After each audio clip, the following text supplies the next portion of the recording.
B-klassi aeg või siis siiski nagu ei ole. Aga noh, reeglid muutuvad ja aga klassid ei muutu, nii et esialgu jääb siiski see 8-9 parimaks. C-klassi poolfinaalid tulevad. Sellel Audil on potentsiaali sõita ka 8. Tanel Eerik paremal rajal.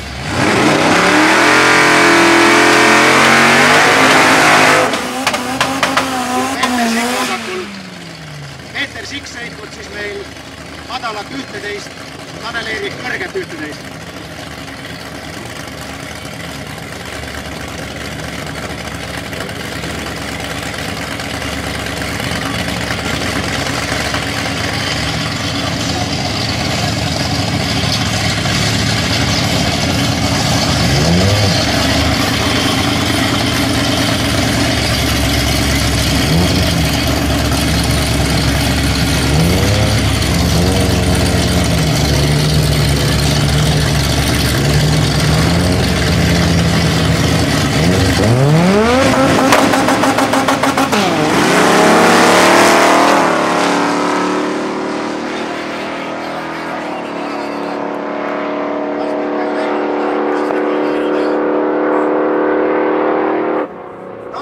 Sõidab ajaks 11,96, aga Peeter Sikk stabiilselt 11,2, nii et Peeter Sikk läheb siit edasi järgmisse ringi.